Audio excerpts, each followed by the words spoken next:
పోలీసులకి Bachupally suitcase dead body case సవాల్గా మారింది. గుర్తుపట్ట లేకుండా ఉన్నటువంటి యువతి మృతదేహాన్ని చూసి పోలీసులు ఇలా చేయాలో అర్థం కాక తల్లు పట్టుకుంటున్నారు. ఎలాంటి ఆధారం దొరక్కపోవడంతోనే వారంతా ఈ తల్లు పట్టుకున్నట్టుగా తెలుస్తోంది. యువతి మెడ చుట్టూ గాయాలున్నట్టుగా తెలుస్తోంది. వైర్ను బిగించి హత్య చేసినట్టుగా ఆనవాళ్లు కూడా ఉన్నాయి. అయితే దుస్తులు, చేతుకున్నటువంటి మట్టి గాజుల ఆధారంగా నార్త్ ఇండియన్కు చెందినటువంటి యువతిగా అనుమానం వ్యక్తం చేస్తున్నారు. 4 ప్రత్యేక బృందాలు కూడా దర్యాప్తు చేపడుతున్నాయి. బొల్లారం, దుండిగల్ ప్రదేశాలను ఎప్పటికప్పుడు కూడా జల్లపడుతున్నారు పోలీసులు. పరిసర ప్రాంతాల సీసీటీవీ ఫుటేజ్లను కూడా పరిశీలిస్తున్నారు. అయితే ఘటనా స్థలాన్ని బాలనగర్ డీజీపీ సురేష్ కుమార్ పరిశీలించారు. బాలనగర్ డీసీపీ సురేష్ కుమార్ ప్రస్తుతం ఈ ఘటనా స్థలాన్ని పరిశీలిస్తున్నారు.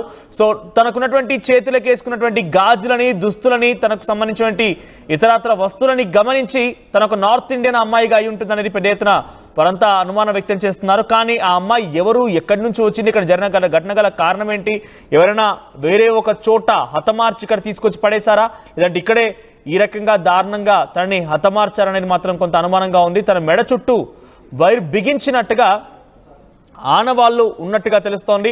సో ఈ ఆనవాళ్ళన్నీ కూడా ప్రస్తుతానికి ప్రైమరీకి సంబంధించిన ఒక ఎవిడెన్స్గా తీసుకున్నారు. కానీ దీన్ని ఎలా ముందు తీసుకెళ్తారనేది కొంత ఆసక్తి రేపుతోంది. ఎలా ముందు తీసుకెళ్తారు, ఎవరు దీనికి వెనుక ఉన్నారు, దీనికి హత్య చేసింది ఎవరు, ఈ సూట్ కేసులో ఎవరు తనని కుక్కి పెట్టేశారు అనేది మాత్రం కొంత ఆసక్తి రేపుతోంది, అనుమానం కూడా కలుగుతోంది. ప్రస్తుతానికి ఈ సూట్ కేసు డెడ్ బాడీ కేసును ఛేదించడంలో పోలీసులు తళ్ళు పట్టుకున్నట్టు తెలుస్తోంది. సో ఇలాంటి ఆధారం దొరక్కపోవడం కారణంగానే వారంతా కూడా ఇబ్బందులు పడుతున్నారు. అయితే యువతి మెడ చుట్టూ పక్కాగా గాయాలున్నాయంటే ఇది పక్కాగా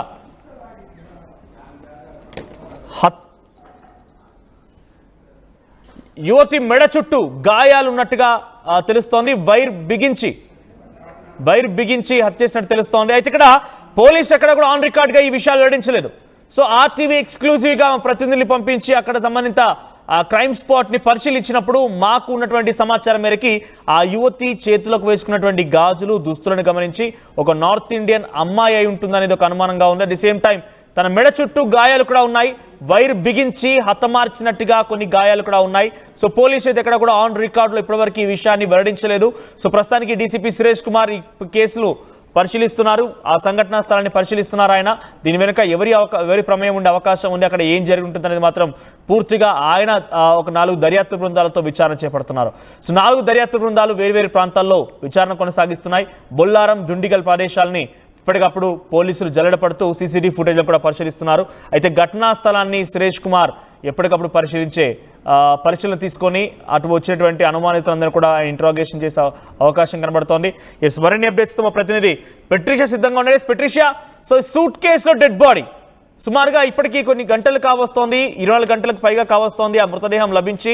సో ఏం జరిగి ఉంటుంది, పోలీసు ఎటువంటి అనుమానం వ్యక్తం చేస్తున్నారు, ఈ 4 బృందాలకి ఏదైనా ఎవిడెన్స్ దొరికిందా, ఒక చిన్న ఎవిడెన్స్ అయినా వారు సేకరించగలిగారా? Bachupally suitcase dead body case ప్రస్తుతం పోలీసులకి ఛాలెంజింగ్ గా మారింది. ఒకవైపు బాచుపల్లి పరిసర ప్రాంతంలో కూడా ఒక మహిళని అతి దారుణంగా హత్య చేసి ఏదైతే బ్యాగ్ ఉంటుందో ట్రావెలింగ్ బ్యాగ్ లో కూడా తనని కుక్కి పెట్టారని కూడా తెలుస్తుంది. మరోవైపు కూడా అనేక అనుమానాలు వస్తున్నాయి. హత్య చేసింది ఎవరు, ఇక్కడి వాళ్ళేనా అని కూడా అనుమానాలు వ్యక్తం అవుతున్నాయి. మరోవైపు మాత్రం యువతి డెడ్ బాడీని చూస్తే కూడా దాదాపు 10 నుంచి 15 డేస్ వరకు చనిపోయి ఉంటది. మొత్తం మీద కూడా బాడీ డీకంపోజ్ అయిన సిచ్యువేషన్. అదే కాకుండా స్థానికులు ఇచ్చిన సమాచారం మేరకు ఏదైతే రెడ్డి ల్యాబ్స్ వెనకాల బాచుపల్లిలో ఈ ఘటన చోటు చేసుకుంది, అక్కడ స్థానికులు దుర్వాసన వస్తుందంటూ కూడా పోలీసులకు సమాచారం ఇచ్చారు. ఆ తర్వాత పోలీసులు వచ్చి వెంటనే ఆ ట్రాలీ బ్యాగ్ ని ఓపెన్ చేసి చూసేసరికి అక్కడ ఒక మహిళ సుమారుగా 25 ఇయర్స్ నుంచి 30 ఇయర్స్ మధ్యలో ఉన్న మహిళ చనిపోయి ఉందని కూడా తెలుస్తుంది. ఇప్పటికే పోలీసులు కూడా 4 బృందాలుగా విడిపోయి మరీ గాలిస్తున్నారు, సుదీర్ఘంగా ఇన్వెస్టిగేషన్ చేస్తున్నారు. ఒకవైపు పరిసర ప్రాంతం అంతా కూడా జల్లెడ పడుతున్నారు. క్లూస్ టీమ్ కూడా ఆధారాలంతా సేకరించింది. 4 బృందాలుగా విడిపోయి సీసీటీవీ ఫుటేజ్ ఆధారంగా కూడా ఎవరెవరు వచ్చారో ఆ పరిసర ప్రాంతంలో ఇంకా ఎవరెవరు ఉన్నారు ఇవంతా కూడా పోలీసులు ఇన్వెస్టిగేట్ చేస్తున్నారు. అదే కాకుండా ఆ మహిళ ఆనవాళ్ళు చూస్తే ఉంటే కూడా పంజాబీ డ్రెస్ ఏదైతే నార్త్ ఇండియన్ స్టైల్లో తన దుస్తులు అయితే కనిపిస్తుందో, అదే కాకుండా నార్త్ ఇండియన్ స్టైల్ బ్యాంగిల్స్ తను వేసుకున్న గాజుల బట్టి కూడా పోలీసులు నార్త్ ఇండియన్ అమ్మాయి ఉండొచ్చు అంటూ కూడా వెల్లడిస్తున్నారు. అదే కాకుండా తనకి ఎక్కడ కూడా పెళ్ళైనట్టు ఆనవాళ్ళు కనిపించకపోవడం, మెట్టలు కానీ లేకపోతే తాళి ఏవి కనిపించకపోవడం, టాటూ కూడా బాడీకి ఎటువంటి ఐడెంటిఫై చేయడానికి కూడా టాటూ లేని పరిస్థితి. అంటే మొత్తం మీద 10 నుంచి 15 రోజులు అయిపోయింది కాబట్టి బాడీ అంతా కూడా డీకంపోజ్ అవ్వడం, దుర్వాసన రావడం ఇదంతా కూడా జరిగింది. వెంటనే మార్చరీకి తరలించారు, ఉస్మానియా హాస్పిటల్కి తరలించి పూర్తిగా కూడా కాజ్ ఆఫ్ డెత్ ఏంటి అనేది కూడా పోలీసులు అనలైజ్ చేస్తున్నారు. చుట్టుపక్కల పరిసర ప్రాంతంలో ఉన్న రెసిడెన్సీ ఏరియాలో కూడా అక్కడ ఉన్న సీసీటీవీ ఫుటేజ్ కానీ,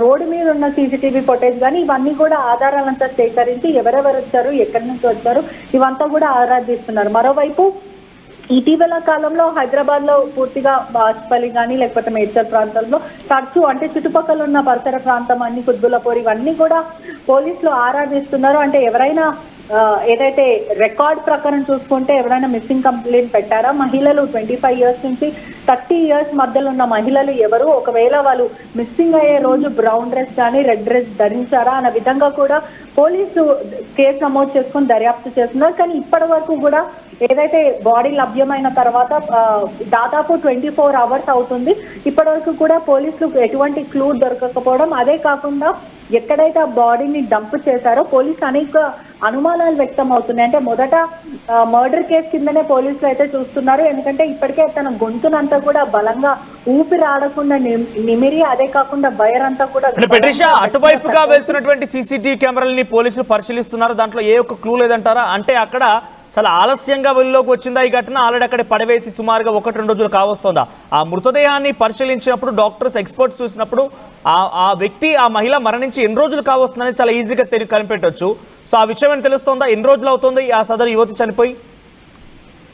క్లూస్ టీమ్ ఆధారాలు క్లూస్ టీమ్ ఆల్రెడీ వెల్లడించారు. దాదాపు 10 నుంచి 15 రోజులు అవుతుంది. బాడీ అంతా కూడా దుర్వాసన వస్తుంది, డీకంపోజ్. అంటే ఎక్కడైతే రిపోర్ట్ చేయడానికి వెళ్ళిన టైంలో కూడా మొత్తం డీకంపోజ్ రావడం, స్మెల్ అంతా కూడా పరిసర ప్రాంతం అంతా కూడా పాకిపోవడం, చుట్టుపక్కల ఉన్న వాళ్ళు పోలీసులకు సమాచారం ఇచ్చి ఇక్కడ దుర్వాసన వస్తుంది అని చెప్పిన తర్వాతనే వెంటనే పోలీసులు కానీ డాగ్ స్క్వాడ్ కానీ క్లూస్ టీమ్స్ అందరూ కూడా అక్కడ చేరుకొని ఒకటేసారి ఆ జిప్ ఓపెన్ చేయడంతో, ఏదైతే ట్రాలీ బ్యాగ్ ఉందో ఆ జిప్ ఓపెన్ చేసిన వెంటనే మహిళ బాడీ అనేది లభ్యమైందని తెలుస్తుంది. మరో కీలక విషయం ఏంటంటే ఎక్కడైతే ఆ బాడీని డంప్ చేశారు, అంటే మొదట వాళ్ళు చంపేసి అక్కడ డంప్ చేశారా, లేదంటే ఆ మహిళని అక్కడనే చంపేసి డంప్ చేసి ప్రయత్నం చేశారని అనేక అనుమానాలు వ్యక్తం అవుతున్నాయి. ఈ క్రమంలోనే ఎక్కడైతే వాళ్ళు డంప్ చేసిన బాచ్పల్లి ఏరియా ఏదైతే పరిసర ప్రాంతంలో ఉందో అదంతా కూడా నిర్మానుష్యంగా ఉంది.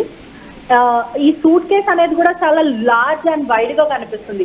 ఒక 2 వీలర్ పైన తీసుకొచ్చే అవకాశం అసలుకే లేదు. ఆ హంతకుడు ఖచ్చితంగా 3 వీలర్ కానీ 4 వీలర్ యూజ్ చేసి ఉండొచ్చు. ఒకవేళ ఆటో లేకపోతే ప్రధానంగా కార్ ఇటువంటివి యూజ్ చేస్తేనే కానీ అంత పెద్ద సూట్ కేస్ అనేది అక్కడ డిస్పోజ్ చేసే ఆ సిచ్యువేషన్ ఉంది. అంటే ప్రధానంగా చూసుకుంటే కూడా ఎవరైనా అక్కడ పనిచేసే వ్యక్తి కానీ, అక్కడ చుట్టుపక్కల ఆటో డ్రైవర్సే కానీ, లేదంటే లేబర్ అక్కడంతా కూడా గుడిసెలు వేసుకొని చుట్టుపక్కల ప్రాంతంలో ఉంటారు కాబట్టి వీళ్ళందరి మీద కూడా పోలీసులు నిఘా అయితే వేశారు. అసలు హంతకుడు ఎవరు అనేది కూడా తెలియాల్సిన విషయం. మరోవైపు కూడా ఆ మహిళ ఇప్పుడు ఎవరు ఆ మహిళ, ఎందుకంటే ఆ మహిళ మీద కూడా ఎటువంటి ఆధారాలు లేవు. ఒక ఆధార్ కార్డ్ కానీ ఐడి ప్రూఫ్ ఇటువంటివి ఏవి లేకపోవడం, అదే కాకుండా టాటూస్ లేకపోవడం, మిస్సింగ్ కంప్లైంట్స్ అంతా కూడా పోలీసులు ప్రస్తుతము కీలక ఎవిడెన్స్ లాగా మిస్సింగ్ కంప్లైంట్స్ బట్టే పోలీసులు దర్యాప్తు చేస్తున్నారని కూడా మొత్తం మీద తెలుస్తుంది. రైట్ పెట్రిషా. సో బాచ్పల్లి పరిసర ప్రాంతాల్లో ఒక సూట్ కేసులో సుమారుగా 25 ఏళ్ల నుంచి 30 ఏళ్ల వయసు గల ఒక మహిళని పూర్తిగా చంపేసి హతమార్చి ఆ సూట్ కేసులో కుక్కి పడేసి ఒక నిర్మానుష్య ప్రాంతాలు పడవేశారు. సో పోలీసుల విచారణలో ప్రస్తుతానికైతే ఆ మహిళ ఎక్కడి నుంచి వచ్చింది, ఎలా వచ్చింది, అక్కడ పడవేసింది ఎవరని మాత్రం ఇంకా తెలియాల్సి ఉంది. 4 బృందాలుగా గాలింపు చర్యలు చేపడుతున్నారు. కానీ ఆర్టీవీ అక్కడికి వెళ్ళి సందర్శించింది. ఆర్టీవీ ప్రతినిధి వెళ్ళి చూసినప్పుడు తన మెడ చుట్టూ వైర్తో బిగించినటువంటి కొన్ని ఆనవాళ్లు గమనించినట్టు తెలుస్తోంది. సో ఆనవాళ్లు ఉన్నాయి. సో ఆ మెడ చుట్టూ వైర్ బిగించి తనని హతమార్చి ఉంటారనే అనుమానం కూడా వ్యక్తమవుతోంది. ఆన్ రికార్డులో పోలీసులు చెప్పకపోయినప్పటికీ వాళ్ళు కూడా ఇదే అనుమానిస్తున్నారు. సో ముఖ్యంగా అక్కడ క్లూస్ రూమ్ వెళ్ళి ఆ మృతదేహాన్ని పరిశీలించినప్పుడు సుమారుగా ఈ మృతదేహం కూడా 10-15 రోజుల క్రితమే మరణించింది అన్నట్టుగా వాళ్ళంతా కూడా మాట్లాడుకున్నట్టు తెలుస్తోంది. మరోవైపుగా ప్రస్తుతానికి ఆ ఘటనలో అక్కడ ఉన్నటువంటి ఆ మృతదేహానికి సంబంధించి వేసినటువంటి గాజులు, తన దుస్తులు పరిశీలించి తను ఒక నార్త్ ఇండియన్గా అయి ఉంటుందనేది మాత్రం అనుమానంగా ఉంది. సో డీసీపీ సురేష్ కుమార్ నేతృత్వంలో ఈ విచారణ కొనసాగుతోంది. 4 ప్రత్యేక బృందాలు పూర్తిగా ఆ పరిసర ప్రాంతాలు దుండిగల్, బాచ్పల్లి ఆ ప్రాంతాన్ని మొత్తం కూడా జరడపడుతున్నారు. అనుమానితుల్ని కూడా డెఫినెట్గా వారు విచారించే అవకాశం కనబడుతోంది. మరి ముఖ్యంగా సీసీటీవీ కెమెరాలని అటు వైపుగా నిర్మానుష ప్రాంతం ఎక్కడైతే ఈ యొక్క సూట్ కేసులో మృతదేహం లభించిందో అటువైపుగా వెళ్ళేటువంటి ప్రతి సీసీటీవీ కెమెరాను కూడా ఒక్కటి కూడా వదిలిపెట్టకుండా క్షుణ్ణంగా పరిశీలిస్తున్నారు. అయితే 15 రోజుల క్రితమే ఆ మృతదేహం అక్కడ చనిపోయి ఉంటుంది ఆ మృతదేహం అని చెప్పి క్లూస్ టీం చెప్తున్న ప్రకారంగా చూస్తుంటే మరి అక్కడికి ఆ మృతదేహాన్ని ఎప్పుడు తరలించారు, ఎలా తీసుకువచ్చారు, ఏంటి అనేది అంటే ఒక 10-15 రోజుల క్రితం వరకు పూర్తిగా సీసీటీవీ కెమెరాలు మొత్తం పరిశీలించడం అంటే చిన్న విషయమేం కాదు. సో ఇవన్నీ సవాళ్ళు ఎదుర్కొంటూ ప్రస్తుతం పోలీసులు విచారణ కొనసాగిస్తున్నారు. సో ఈ సూట్ కేసులో డెడ్ బాడీకి సంబంధించిన అంశం కాస్త లేట్ అయినా కూడా పక్కాగా ఆధారాలు సేకరించే పనిలో ఉన్నారు పోలీసులు. 4 ప్రత్యేక బృందాలుగా వాళ్ళు విడిపోయి అంతా జరడపడుతున్నారంటే ఎంతటి సీరియస్గా తీసుకున్నారో చూస్తేనే అర్థమవుతుంది.